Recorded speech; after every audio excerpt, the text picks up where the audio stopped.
Here's Mae. Good evening. This is Mae Brussell in Carmel, California. It's broadcast number 502, August the 2nd, 1981. Most of you have read in the newspapers this weekend that General Torrijos from Panama, the ex-president, was killed in a plane crash this week. He was described in the news media as a dictator with a heart. Jimmy Carter, the former president who used Torrijos, he set the Shah down there and had close contacts with him, described him as a man he admired who was wise and effective as a leader. And Torrijos' reason for resigning last year was that he got tired of being called, in quotes, a dictator, so he stepped down and took control of the National Guard. Another article describing his recent activity explains that he assisted the left-wing Sandinista National Liberation Front and helped overthrow President Somoza and had a close friendship with Fidel Castro. Torrijos is a strong man, was a strong man in Panama, and he was the object of drug investigations at the time of the Watergate exposés. His name came up. In 1973, when I wrote the Senate Select Committee as part of the cover-up, I described a team of people working in the Watergate affair that went back to Richard Nixon's early activities when he was a member of Congress, before he was president, and up to the Watergate arrests and all of those events now. People involved in those events are in the news at this time. Nothing has changed very much except their positions, and there was a necessity, I'm sure, to kill Torrijos, more having to do with the chase of Robert Vesco and the exposés of some of these teams that are beginning to become unglued through various articles, books, and investigations, and I think it was time to unload Torrijos. I wrote in 1973 about this assassination team that had overthrown the president in Guatemala in 1954. Richard Nixon's Latin American tour with Colonel Vernon Walters of the CIA, and Walters now is suggested as possibly becoming the director of the CIA if Casey is pushed out of office. And I mentioned several weeks ago that Walters was the person who he worked with Mr. Contreras, the Nazi down in Chile, and there was correspondence saying that he wouldn't disapprove of people missing and torture, that he was one of their people. He was deputy director of the CIA at the time of Watergate, and I was writing about him then, and now he may become the director of the CIA. I described in 73 also in that article the crisis of the Bay of Pigs and Richard Nixon's involvement and the very people behind the bloodbath in El Salvador now, and the Honduras and Guatemala and Central America and South America, and the murder of Allende and later Orlando Letelier and Sandra Moffat. The same people were behind the Bay of Pigs operation together and the murder of John Kennedy assassination. And in that article, I said there were plans to assassinate the president of Panama at that time. In 1971, the Operation Intercept of E. Howard Hunt and G. Gordon Liddy had to do with the president of Panama, Torrijos, who was not cooperating in the control of narcotics. And one of their jobs at the time of Watergate that was uncovered was their plans to kill him. But now with Vesco, as I say, on the lam, he was kicked out of the Bahamas just this week, and with a lot of exposure of Frank Turple and Edwin Wilson and Theodore Shackley. There's a whole entourage of people whose names I use every week on the air. Recently, it was time to get rid of old Torrijos, and he got it. I also mentioned in that same article about the ITT Chile connections to the CIA and Watergate, and it was William Casey who's being called back now for taking documents on the ITT that the Watergate Committee asked him for and throwing them into the hands of the Justice Department and hiding them from the Watergate Committee, saying the Justice wanted them, and the Justice Department later saying they didn't want them. So Casey's under investigation as director of the CIA, and this whole team, William Casey and General Walters and all of them, go back to the Guatemalan coup in '54, the various affairs of getting Richard Nixon into power, the Bay of Pigs, the murder of John Kennedy, the U-2 affair over the Soviet Union, the ITT affair, the Chilean affair, and what we have in office in Washington today are the very same people that I was writing about in 1973. This is 81, and that's quite a few years back, but they're all struggling with each other, and so I guess it was time to get rid of Torrijos because General Haig wants to work in Central America, and Torrijos is a very important man in terms of blackmailing, what he knows about the drug operations and the multinational investments in that part of the world. Also in Panama, this very kind person that Jimmy Carter described ran the school down there for torture and police training for all of Latin America, for Paraguay, Uruguay, and also for American policemen that were sent down there and trained for SWAT teams to learn how to do people in. I referred 2 weeks ago to the military coups or the near murders that have taken place, changes of governments ever since the inauguration of Ronald Reagan, the attempted coup in Spain in February, the attempted coup to murder Ronald Reagan, and we'll do more on that in a few minutes, in March, the attempt to take over Dominica, and that also links to General Haig and Ronald Reagan, and next week I hope to go into details with you on the Dominica again and getting back to that story. Then the near murder of the Pope, the murder of the President of Ecuador, the near coup in Italy when Lucio Gelli fled down to Argentina, the Nazi attempt to take over the Italian government, the murder of the President of Bangladesh, the near murder of the Algerian foreign minister, the attempted coup in Greece to stop Andres Papandreou from running for office there. The elections come soon. The attempt to kill President and Mrs. Marcos, which again is linked to what I call the ungluing of the various missing millions and billions out of bank accounts linked to organized crime and bank failures and drug traffic. And the Marcos, of course, are very much a part of that. And in May, the plot to kill the King and Queen of Spain again. And in March, there was the plan to sabotage Mrs. Gandhi's airplane in India. I'll refer in a few minutes to the coup in Gambia. I believe that the King and Queen of Spain couldn't go to the wedding of Philip and Prince Charles and Lady Di. She called him Philip, so I'll call him Philip, because they would probably lose their throne with a coup. There's still restless military there celebrating Franco's anniversaries. And, of course, there was a coup in Gambia. A fellow went to Great Britain to the wedding and found he didn't have a throne when it was over. And we'll talk in a moment about the assassination attempt on Khadafy that was probably planned for the same time as the wedding and the killing of Torrijos and the Gambia takeover in Africa. One item of interest to many people who follow this broadcast for a long time, I've done many programs on Michael Sindona, and I'll be doing many more. That's that interesting fellow who was a lawyer, a president of several banks in Milan and Luxembourg and Swiss accounts, handling millions and millions of dollars. He's now in jail for a $45 million lapse in the Franklin National Bank in New York. Sindona has been charged with murder. The Houston Post had this article. The prosecutors in Milan have charged him for the murder of the leading investigator of his affairs. He's right now in a New York prison. But I did several broadcasts on the witnesses to the Sindona Vatican finances and the tangled web of them to organize crime and the Gambino family. And this goes back to the reason I believe the Pope was shot and silenced at the time he was. Well, Sindona now has been charged in a murder for the person who was investigating his case. He did leave New York and go to Italy, and this Lucio Gelli, who fled to Argentina, who was planning a coup in Italy in May of this year, was linked to Michael Sindona and Sindona's trip to Italy. So the great lawyer and financier for the Vatican, the protege of Pope Paul VI, is now charged with murder in Milan. There's another death this week, not a murder, and I'll mention it just briefly in passing and get back to it hopefully in the weeks to come. That's Ed Pauley, the oil man and political figure in Los Angeles. Not murdered. He died a nice old age.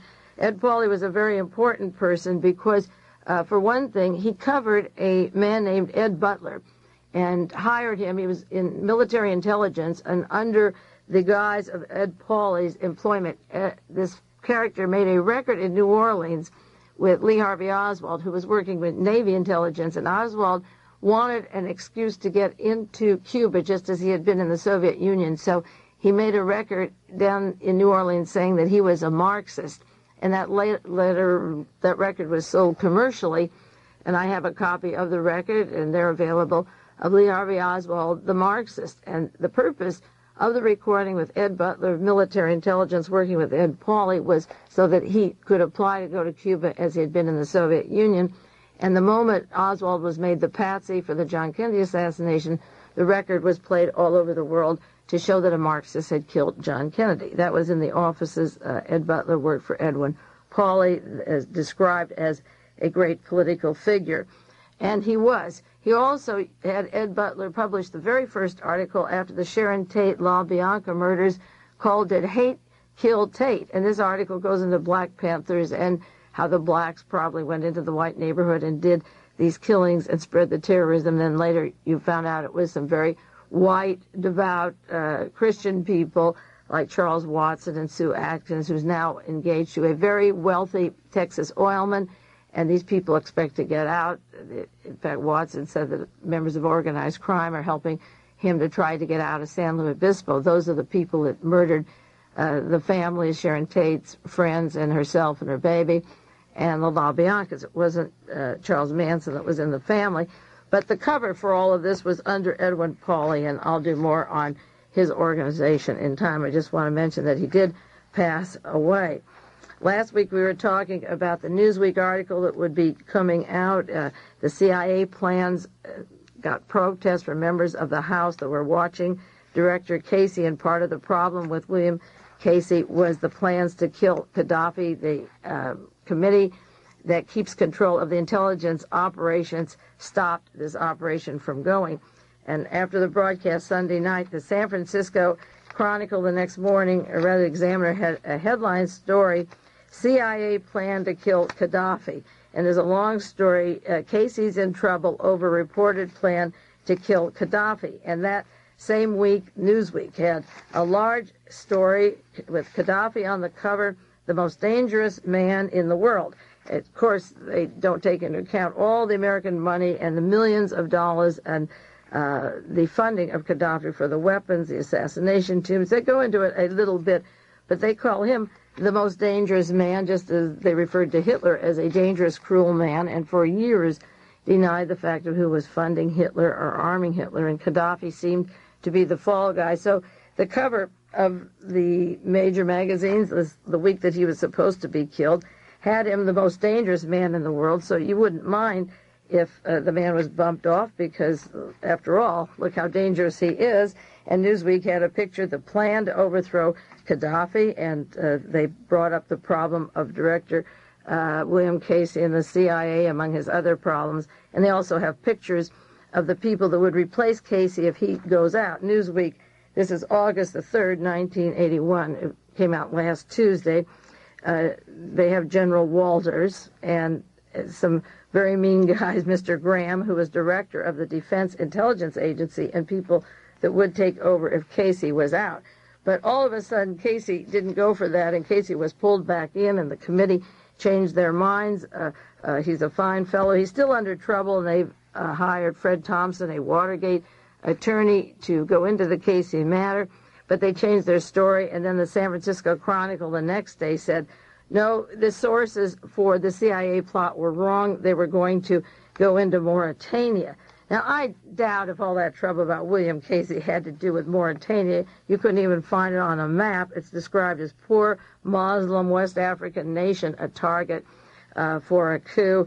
And if you want to read about it, they've had a political upheaval and problems with officials, the prime minister, and 11 people were killed in a plane crash in 1979 off the ocean. One president resigned shortly after the prime minister was killed. That was his buddy, and I guess he had a little guilt over that one. But all of a sudden, the Libya action was wrong, and again, the news media followed through. The real aim was Mauritania. Now, you can't think of 4 good reasons why Casey would be in trouble if the CIA would attempt at this time to overthrow Mauritania. So the Khadafy story was very nicely covered up, I'm sure, with all kinds of threats of blackmail. We don't know why, but Casey is in. It's a week later since I discussed William Casey, but he's in, but still in trouble and being investigated.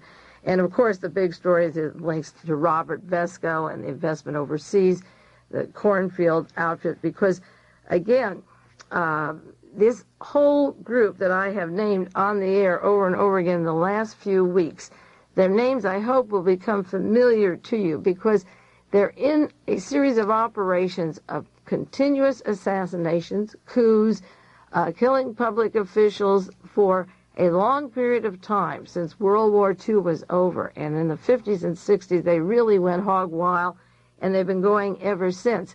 People like Michael Townley that I mentioned in that book on Death in Washington, the murder of Letelier, who murdered 15 people for the CIA, worked with investment overseas and with Bernie Cornfeld and William Casey.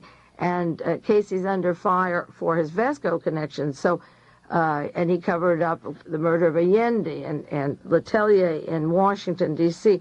And the CIA is linked to all these operations, and practically everyone in Washington or anybody who really wants to know will realize that these names are interconnecting and that they are being exposed from various people all at one time, such as Seymour Hersh in the New York Times, the Village Voice, Alexander Cockburn, and many independent magazines and articles. There are many, many articles naming these characters like Vernon Walters, William Casey, Robert Vesco, Edwin Wilson, Frank Turple, Theodore Shackley. And when the truth is told, and it would be nice if they just did it and told the truth and got these people out, we could stop all the hanky-panky. But right now, Casey's on a yo-yo and a string because they can't afford to fire him and they can't afford to keep him on because of his activities.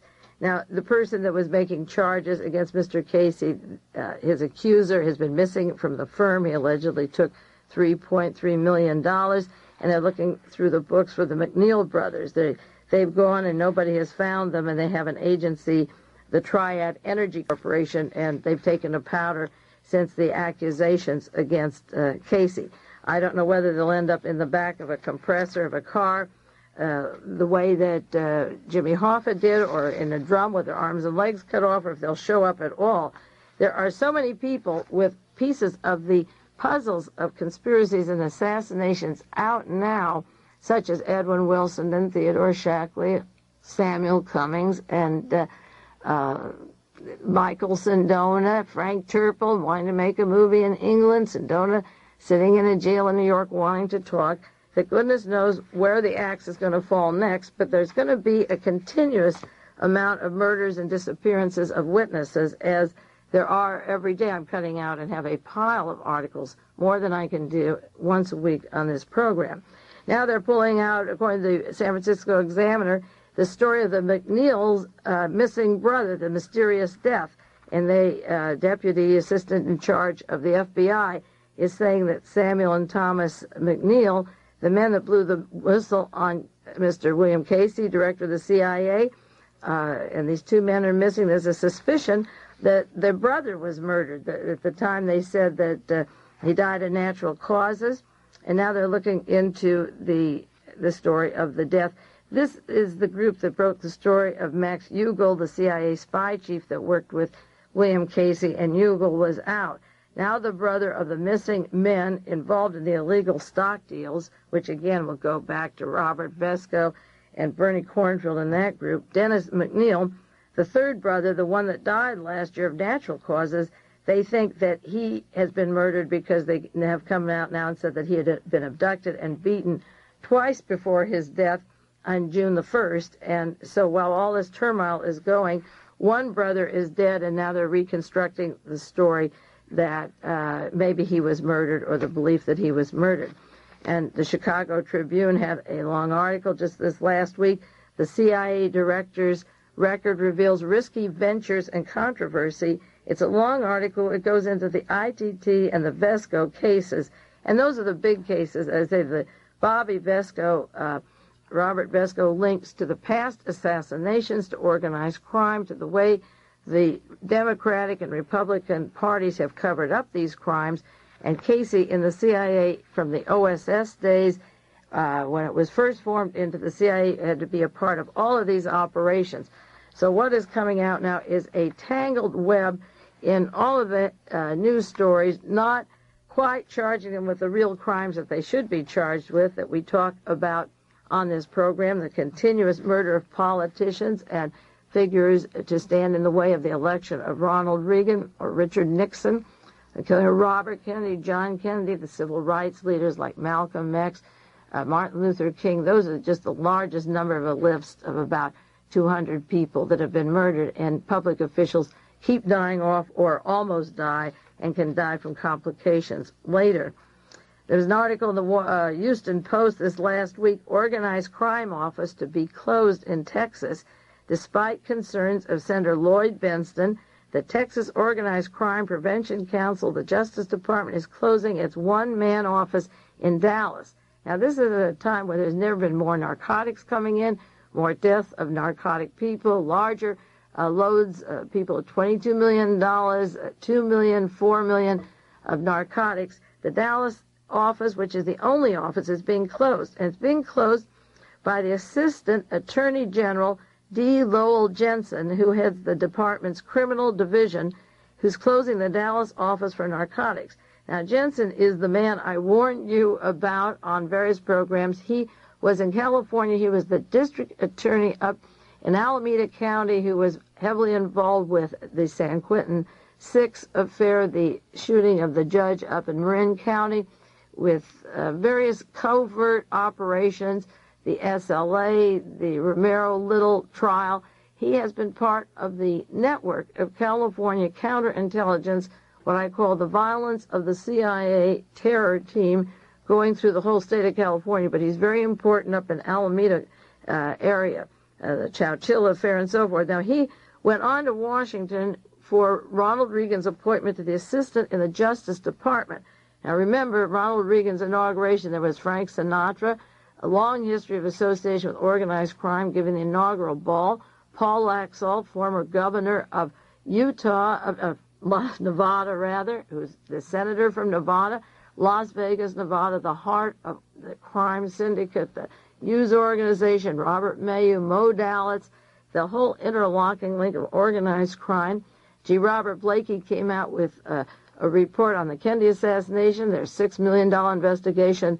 Jack Ruby and the various assassins linked to organized crime.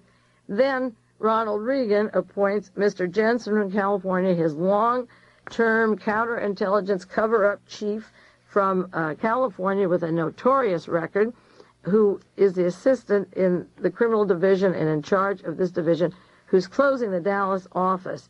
The volume of organized crime, according to the Houston Post, from drug conspiracies was not sufficient to require a full-time presence in Dallas or anywhere in Texas. He insisted that this wasn't necessary, and they agreed. The Houston Post said there's mafia influence everywhere in Texas, particularly Houston, Dallas, Fort Worth, San Antonio, urban area, but there's no evidence of criminal activity that's concentrated in any one group or mafia family.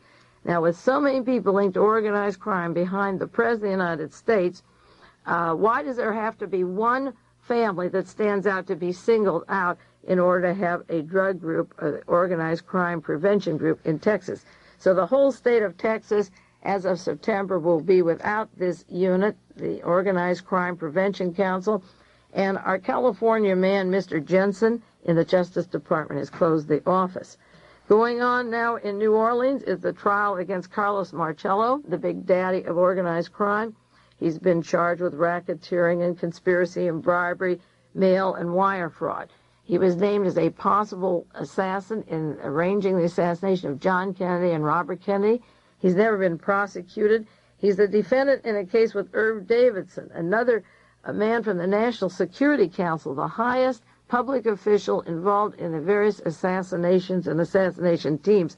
And, of course, they are very close to Robert Vesco and interlocking links to Bernie Cornfeld Vesco and Clint Murchison and Edward Bennett Williams.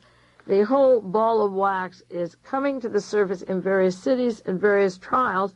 This is a Brylab trial in New Orleans that is, they're charged for offenses that are minor compared to the assassination work, but at least they're charged, and that's going on at the present time, the question of bribe money in New Orleans. There is an article in Penthouse this month on, they are running a series of the men around Ronald Reagan, and this one is about his great Attorney General, William French Smith. There's one quotation in here. It says, on the same evening in April, this is the time when Frank Sinatra's birthday party for the Attorney General, William French Smith, on that same evening in April, that 2 Cuban exiles' conviction in the 1976 Orlando Letelier assassination was overturned. Smith, William French Smith, dined at the Chilean embassy in Washington. Requests for the extradition of top Chilean secret police officials who were charged by Jimmy Carter's Justice Department were still outstanding. So William French Smith is wining and dining the 2 men charged with Letelier's murder.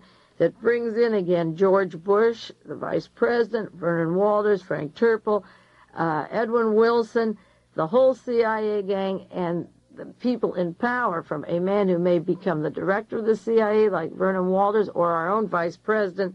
Our attorney general is over there with Mr. Pinochet's embassy having dinner the night that the 2 Chileans had been released, and the decision was overturned on the Orlando Letelier murder. If anything was clear about that assassination, it was the guilt and role of the CIA, and all of our CIA officials are very close to Chile and have been for a long time. I mentioned last week some of the people that weren't going to the wedding of Prince Charles and Lady Di. One of them I read a few days later after I was on the air here was Australia's Fraser refused to go to the wedding. Prime Minister Malcolm Fraser on Saturday before the wedding called off his trip to London. Now that's a fellow, he blamed his labor problems, but Fraser's name just came out a week and a half ago in the Village Voice, 2 weeks ago. The role of the Nugan Bank in Australia, the way the CIA manipulated the government, the way that Fraser's opponent was silenced and removed from the electoral possibility of winning, and how really Fraser owed his ability to be prime minister to the CIA and the Nugan Bank and those various scandals from the Phoenix program in Southeast Asia and Vietnam, the assassination teams. He didn't want to go because of labor problems. He's another one, like the King and Queen of Spain, that might have been overturned if he'd set foot out of that country. And again, there was this article, African leader ousted while at royal wedding. He should have called me. I told him to stay home. He lost his throne in his country because Gambia, he attended the wedding, and when he arrived in England, the country was overthrown. It's an important country. It's tiny, but any country that's on the coast of water, right on the Atlantic Ocean, any country that borders the water is important, just as in Jonestown, Port Contuma was important to Jim Jones and the CIA for leaving there quickly, getting on boats and getting out, for gun running, for narcotics traffic. It's nice to have an open port. It doesn't matter if Gambia is any bigger than Catalina Island. It's an open port, and it's nice to be able to control the waterfront. And I'm sure that as we watch the activity in Senegal, the country that is right next to Gambia and Guinea, will know why this coup took place. But it was a good time to do it while he was out in the, enjoying the wedding. I'm going to talk about the wounds of Ronald Reagan that were described in the newspaper last week, and the way the news media lies to us. The important thing, it was 2 important things. One is that the wounds were more serious, and all those one-line jokes were not so very funny, and we might have known that from the kind of surgery he had. But also the way the news media lies to us with this paternalism and thinks that they can tell us what is good for us to know. I might have mentioned it briefly last week, but I don't know how many of you saw the article, the Associated Press story. Reagan, after surgery, faced new medical crisis. That's important because I believe that he was in danger, and I did mention on this broadcast I was suspicious of that automobile that pulled up with a photographed blood for Ronald Reagan. I think that the Georgetown Hospital would have enough blood supply for 3 or 4 people, and if they didn't, and there were major wounds and a lot of surgery, they would bring in a bulk of blood and not that earmarked just for Ronald Reagan, so I was suspicious of that. We'll take a 1-minute break, and I want to get back to the wounds of Ronald Reagan because I think that's important. This concludes the first half of World Watchers International with Mae Brussell. We will return with the second half after a brief pause.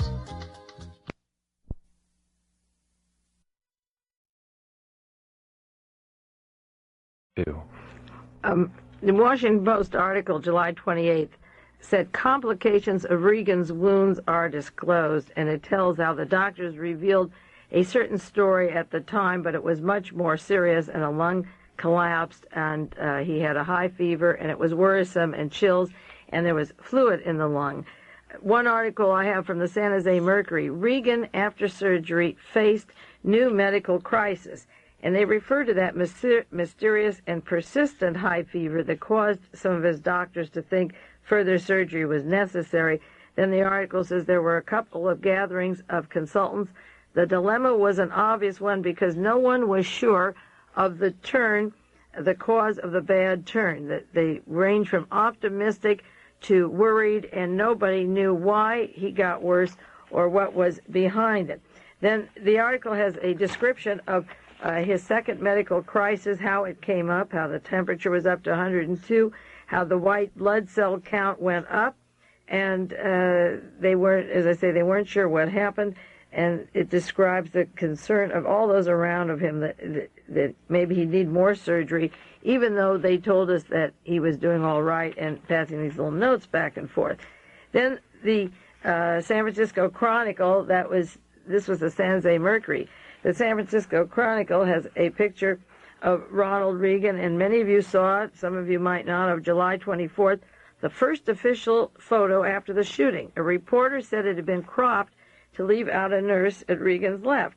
And it goes in again to the mysterious and persistent fever, the high fever caused, and that the president was sicker than we generally have known, and that the first picture showed him smiling in a robe with his wife, but they cropped out a picture of the nurse, and there was a device connected to his chest coming out from under the robe.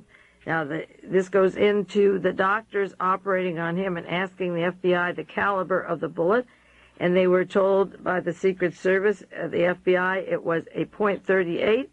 Then later they kept saying, what was it? And later the story was revised, and they said it was a .22. Now, back in April, shortly after the shooting, on a broadcast I did with Ray Fabrizio, we talked about the .38 caliber and later saying the .22. But that wasn't just on the street where they were talking about weapons, a 38 or 22. That's where the Secret Service and the police were talking about this before the surgery. They were talking about the discrepancy, and now it seems even in the operating room. And the San Francisco Chronicle talks again about the white blood count going up and the fever, suggesting that he possibly had pneumonia. They didn't know what he had, but they thought maybe he had pneumonia. Now, the Houston Post had the identical article that was covered in the San Francisco Chronicle and part of it in the Washington Post, except for one paragraph which was left out of the other newspapers, and that's why it's so important if you have the time or money to read as many papers as you can. They showed the picture of him smiling, holding on to his wife, and they said it was cropped, and that there was a nurse next to him, and that there was a sac device in his chest coming out from under his robe. He looked fine and dandy, and he was very sick. And they talked about the difference in the caliber bullet and the critical misinformation that had been given by the FBI. But here's the paragraph that was in the Houston Post that was left out from the other articles. It said, in a security lapse, a medical voyeur, a doctor with no business being there, wandered up to Reagan's bedside and stared intently at the president for a time. He refused to leave and had to be escorted away by hospital security police. Now, I remember when Herbert Kalmbach took Martha Mitchell to a hospital down near San Diego at the time of Watergate, and Steve King, chief of security for the Watergate conspirators, later went on to the Department of Agriculture, I don't know where he is now, had injected Martha Mitchell with a shot, and I believed at that time, and I've said before, that she would get that notorious Jack Ruby cancer. There are instances in Chile that I've talked about and named the drug where a person is injected with a drug and then released from prison, and then the kidneys shrivel up 3 years later. We know there's a security lapse at the Hilton Hotel. How in the world was there a security lapse or a medical voyeur? Who was the doctor? Who had to be taken away? Who was standing over this man? Because when you're in major surgery like that, you are unconscious. How did he get in there, and why haven't we heard about him before? And why did we just hear from the Houston Post about this. I think it's interesting because I have a lot of suspicions on the prognosis of Ronald Reagan in the future, and there's a lot of newspaper articles building up Alexander Haig and George Bush, and Reagan is very quiet and staying home. We don't know how sick he is now. If they lied about it before and they told us how well he was, we have no medical reports. We don't get a report of his physical condition. He could still be critically ill. He could still have that extra raising of white cells they talk about. He could still have the possible infection. As a matter of fact, there was an expose of oil in food over in Spain, right next to the Army base over there. It was in the Wall Street Journal, July 13th. Spain's cabinet to probe edible oil fraud that led to 62 deaths in food poisoning. And it refers to a kind of an oil that was put in the food oil, and that people confused the diagnosis. First they thought it was birds or vegetables that were sprayed, and then they thought it was pneumonia. They diagnosed it as an untypical pneumonia. There was a material called colza oil, C-O-L-Z-A, a toxic material used for lubricating, a lubricating oil. And when it's put in with other substances such as water, it gives what they call an untypical pneumonia. And at the time that there were these deaths and these illnesses in Spain, it was right near American base, 8,400 people were hospitalized and 62 died, and we still don't know the effects of that. The diagnosis at the time was untypical pneumonia.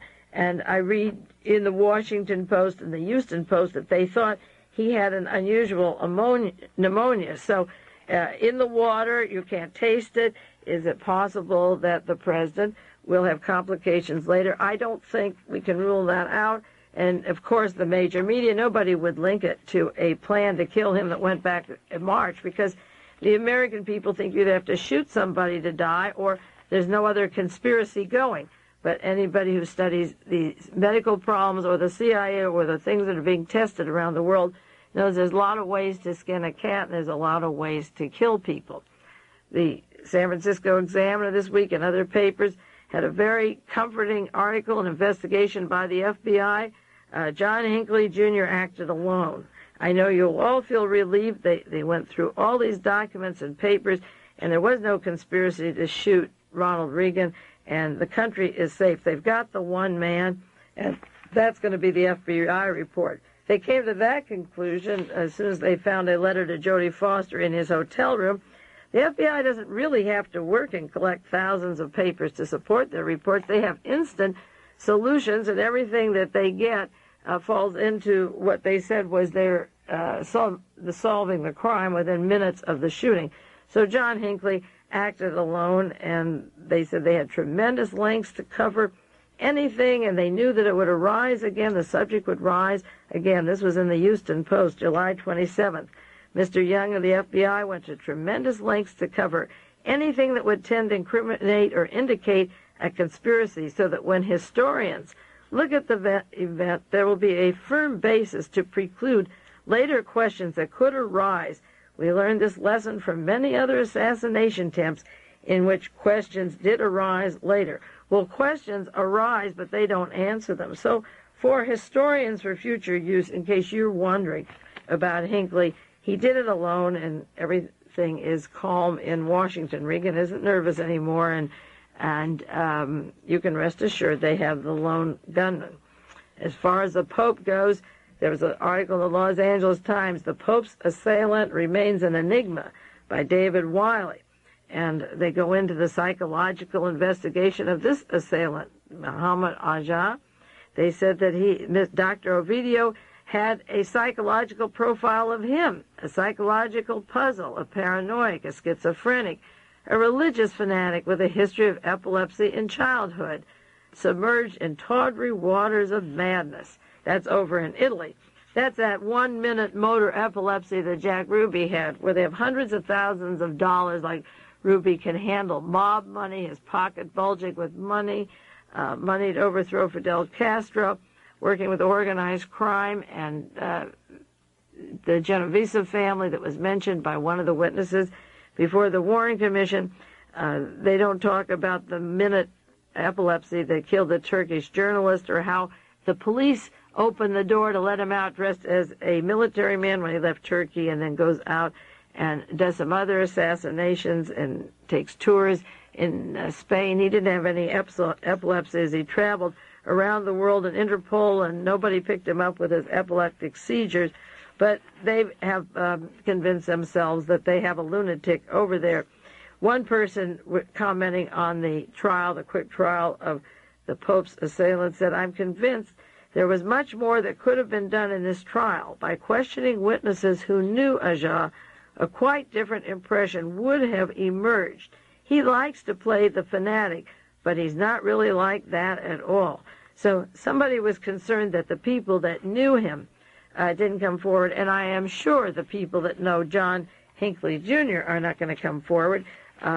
Members of the Nazi Party in Illinois or California, North Carolina or Houston or Lubbock, Texas, were going on with that lone assassin, and everything will be covered up for the Pope's attempted murder or Reagan's attempted murder, and that's the way it goes. Now, last week, I've talked many times about the Wells Fargo money and Harold Smith, and last week there was a charge in the embezzlement case of Harold Smith. He's changed his name back to Ross Fields for taking $21 million from the Wells Fargo Bank. Now, he said it was $200 to $300 million, that they used his account, and they used Ben Lewis and Gene Kawakami, and he claims that this was not a $21 million theft, that he was the fall guy for operations that involved many more people and a lot of money. Now, just a few weeks ago, there was a front-page picture of the San Francisco Examiner and Chronicle, the 14th floor of the Tishman Building in San Francisco. The Wells Fargo files are burned. They were burned. That was the only area of the building that was on fire, and their special file offices. Before they charged this poor man, Harold Smith, with this embezzlement, the files on the 14th floor of the Wells Fargo building were burned. Now, that's San Francisco. That's the main office of the Wells Fargo operation, the president and vice president, and they were burned. And also, before he was charged with the embezzlement, July 31st, this came out, the vice president of Wells Fargo was stabbed. William Sink, sunk. His name is William Sink, Wells Fargo vice president. And if you don't take the San Francisco Examiner, it wasn't important enough, or else I missed it in the San Francisco Chronicle, even though it's one of the largest banks in San Francisco. This is the way this story says on the 25th. A San Francisco banker was stabbed to death in his Lake Merced apartment. The body of Wells Fargo Vice President William Sink, 41, was discovered by a friend yesterday in the dead man's apartment. He was wearing night clothes. He lived alone, and according to Wells Fargo spokesman, the murder victim was well-known and well-regarded executive who worked for the bank for a decade. Now, a decade is what Harold Smith says was a time period that this money was floating, this $200 to $300 million. He was recently promoted, Mr. William Sink, to the position of vice president and manager in charge of the merchant bank card program, an administrative position. So he was murdered, and the files were burned, and then another character died. He was slain that was involved with this. This all happened just the week before Harold Smith was indicted. This is from the San Francisco Examiner. Powerful Japan gangster slain and a reaction feared. You better believe that there's a reaction that's going to take place. As far back as February of this year, and this is August, Mr. Harold Smith said in the San Jose Mercury that he would blow open the bank embezzlement case, that it involved the Japanese mafia that were linked to the Wells Fargo embezzlement, that it was a scandal that will blow the case wide open. And he involved a lot of people. In fact, the manager of the Hollywood, or it's not the Hollywood, the Wilshire District Bank, and also the Hollywood Bank is missing $3.5 million that went to Tennessee, and the Marina Del Rey Bank is missing money. But Harold Smith is the fall guy. Kawakami, the manager of the Wilshire branch, has not been charged with any wrongdoing last February, but the allegations of Harold Smith were that he was linked to the Japanese mafia, and that this story involves a lot more money and the Japanese mafia. Well, getting back to the Tokyo death, the murder this week, just before Harold Smith was charged. There was a death in Japan, Tokyo. The police fear a new wave of bloodshed in the revival of the Japanese organized crime. They're prepared for violence because the head of the organized crime in Japan was murdered, and his death, Mr. Kazuo Taoka, Kazuo Taoka, Taoka was murdered, and now they believe that this will spread to more deaths. And I would say if there were life insurance on Robert Vesco right now after the death of Torrijos in the plane crash in Panama, somebody would collect a lot of money. I think Robert Vesco's in as much trouble as the head of the Japanese Mafia. The police estimate the earnings of the gangs in Japan made $5 billion a year, $5 billion a year organized crime, 90% of it from illicit activity. And this fellow was murdered just the week before the indictment on Harold Smith, the head of the Japanese Mafia and organized crime and the gun running and the drugs, and head of the 20 major gangs of narcotics and so forth, which flow into California and in the Bay Area. The Japanese gangster, the chief of that group, was slain.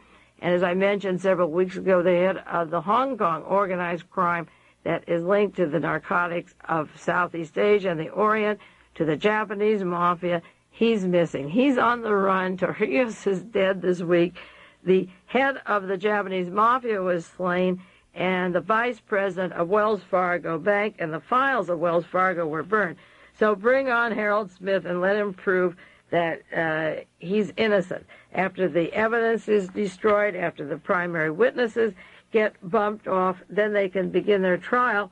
And what can he do? You can't bring in these characters, and it's hard to make the connections. People are not making these connections, but they're very important, and one event leans on the other. Now, there are some other interesting deaths and large schemes that I'll go into later. I don't have time for the details now. One has to do with Houston, Texas, a death that took place last year. There were $8 million gone from two Houston investment companies. There was a trial of fraud, and the primary witness was killed. I've been talking for many, many months on missing millions of dollars. Several men have been suspected in the unsolved murder of a man named Bob Kahn, 29 years old, and it has to do with Memphis, Tennessee securities and a tax swindle and lots of money floating around. This is what we call the missing millions. This investigation is going on now in Houston on the loan schemes and the death of the primary witness in that case. There's also a large article that I'll analyze in a few weeks on the Chilean secret police. They're implicated in a $1.5 million bank heist, and there are murders involved in this and money going out of Chile. And again, this has to go with DINA, the secret police, at a time where many of them are being exposed in the news media, and Pinochet and the assassination teams in Chile. There's a large article in the Washington Post, July 23rd. There's been several articles on this. The Chilean secret police implicated in $1.5 million bank heist, and it has to do with the murder of several people. Another investigation in Los Angeles described in the L.A. Times. You have to get a cross-section. One's a Houston paper, one's a Los Angeles Times. The other is the Washington Post. Probe tears at banks low profile, and this has to do with a bank that is it's the Garfield Bank in Los Angeles, laundering money. The Cayman Islands, the death of an attorney, Nathan Markowitz, who was murdered. It has to do with Panama, Liberia, the Bank of Bermuda, sham corporations, narcotics traffic, the Cayman Islands, and even money that went into various politicians in California, such as Governor Brown and Merv Dimely, and various officials in California. The head of the bank that has this bank is being indicted, and again, a lot of missing money, bank cover-ups in the islands down in the Bahamas, people from Beverly Hills, attorney from Beverly Hills, and Las Vegas, and interlocking links of the Garfield Bank and laundering of U.S. illicit narcotics profits. There's a big investigation, fraud conviction for 3. This is the Houston Post, and this has to do with the meteoric rise and fall of a former Dallas Cowboy football player and his partner and a Houston security firm. And this, again, has to do with laundered money and Houston commodities, and it crosses over to Pittsburgh, Florida, Tennessee, Blue Cross of Tennessee, Ohio, West Virginia, Illinois. This covers a lot of bases. And again, this Bob Kahn is dead. Their overseas investments, gold investments, $8 million is missing and laundered. And there's a scandal in France of political murders, a pro-Gaullist right-wing group, and a whole series of murders in Marseille. And I'm sure that, again, this is going to link to the French connection and the narcotics traffic that is increasing again from Turkey down to Marseille. Next week, I do want to go into the Dominica story again, the Dominica invasion, because so many characters are important that are related to events that I've been talking about recently. But one of the men who was out on appeal, who was supposed to overthrow Dominica, who's the imperial wizard of the Knights of the Ku Klux Klan, was objecting to his being tied up in the appeals on this because he's appealing his conviction on the possibility of taking over that island to have German propaganda and literature and Nazi gun running and so forth. But he had a little demonstration down in Birmingham, Alabama, and he doesn't like to be held up. He likes to be out there demonstrating against the blacks with the Klan, and he feels that he should be let off the hook from the Dominican affair so that he can continue his racism down in Birmingham. And again, the papers this last week, Vesco ordered deported. He's a smart cookie, Robert Vesco. He's out of the Bahamas, and I believed and mentioned that his name came up in terms of the Dominica invasion plan, that would be a safe haven for him for gun running, narcotics, and operations. Vesco is out sailing around the sea. The Dominica plan fell through.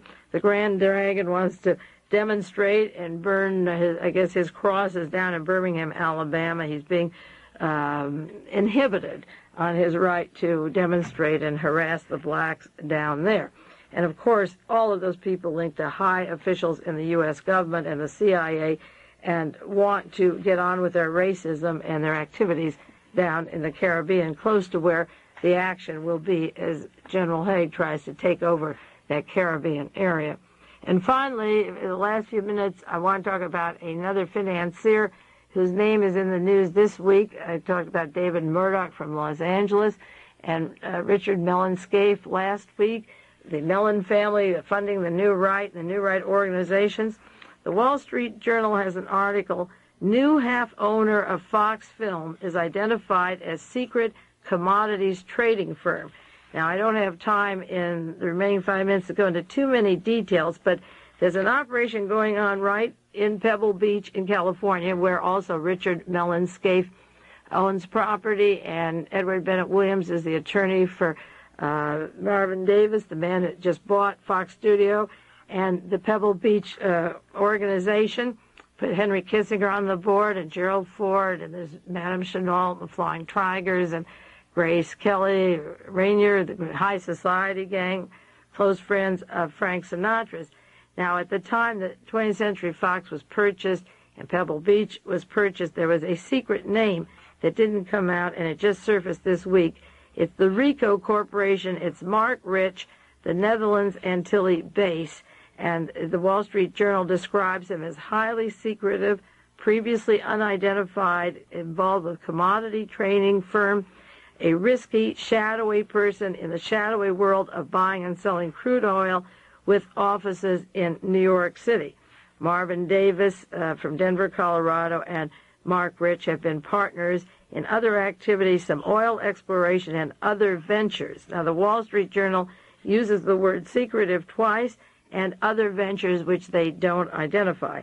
Rich is described as closed-mouthed. He has tens of millions of dollars involved in any single telephone call, high-powered circles, more secretive than most people, rarely speaks to the press, and rarely answers questions. This is the partner of Marvin Davis, who has purchased this area, a big hunk of this area, the Pebble Beach, and Edward Bennett Williams, the attorney for Marvin Davis, who purchased this area, the partner of this Rich, is the attorney for John Hinckley Jr., the man that tried to kill Ronald Reagan, and Reagan, as I say, may still die of these wounds and the hospitalization or the treatment following the surgery. Now, the ownership details of this secretive organization, it's described in the Wall Street Journal July 29th as secretive. Organization is a company called TFC Holding Incorporated. It's a new company. I'd love to know when it was formed and if any of that money came from the $55 million of the CIA that was missing from the Nukenham Bank. It may not, but I think we have a right to know where the money comes from. With Edward Bennett Williams on and Gerald Ford and Henry Kissinger and these people linked, it would be nice to know. The TFC Holding Corporation bought Fox Studio for $722 million, and they broke it down into two classes, Class A and Class B. And I'll go into the complicated arrangement and the purchase of 20th Century Fox. Mr. Davis put up $50 million cash. The TFC Holding Company, which presumably is Richco, put up $50 million, and the Wall Street Journal says it's not clear where it came from, and then put up another $72 million, and they got a credit of $550 million to buy Pebble Beach and all that beautiful area around here and 20th Century Fox. Now, this is kind of cute. There's 7 banks putting up the money, 1 Canadian bank, described, as I say, as secretive, and Aetna Life Insurance from Connecticut is going to put up some of the money to help them with their building in Los Angeles to reestablish their property. They're going to move the Fox Studios and relocate. Now, Mr. Reach, or the Ricoh Corporation, is an interesting group in the commodities market, and they're involved in a group called Minerals and Chemicals, Engelhard Corporation, Minerals and Chemicals. And I would like to know also, because of the lawyer in common and the personalities in common with certain crises in Washington, if it has anything to do with Vanderbilt Energy or Vanderbilt Resources, the Hinckley family chemicals and resources with money from overseas, not yet identified, or where their interconnecting links are. I don't have time this week to go into great detail, but I do want to go into that because it affects us out here as this group move west. When they're referred to as secretive, you have to begin wondering who is coming in and taking over. And when you see the cast of characters, you get a pretty good idea of who they are. And you wonder how they operate and get such big loans of $550 million loan to buy up the area, and who they're going to sell it to, what countries, what's going on in the Netherlands and Antilles. Is this organized crime that's going to take over the whole area? Are these the assassination teams? I certainly know that Kissinger, Ford, and Edward Bennett Williams are. Edward Bennett Williams, the attorney for Robert Vesco and John Connally, and the former assassination teams, Richard Helms of the CIA. A lot of changes will take place in our area, just as they took place. I saw Beverly Hills. I was brought up there, born down there, and saw that city change tremendously. When money comes in and crime money comes in and the hoodlums recognize as the high society move in, the whole character and the tone changes. The place is sold out, lock, stock, and barrel. So we do have a dangerous situation here, and there are also people at an international level and a national level that I've been studying and watching, and it's interesting the way they're going to move and operate. So I will go into that a little more next week. Well, these names keep weaving in and out of the era from the early 50s up to the present, but they are being exposed, and many of their people are being done in, like Torrijos, or the head of the gang in Japan, or the vice president of Wells Fargo. So we'll keep you up with it and the latest intrigues and the way they're doing each other in to cover their bases. That's the main thing. That's what they're doing, and that's what the news is full of. I'll be back with you next week. This is Mae Brussell in Carmel, and you take care until next week. This has been World Watchers International with noted conspiracy investigator Mae Brussell. This program originates from Carmel, California. KLRB, Carmel, Monterey.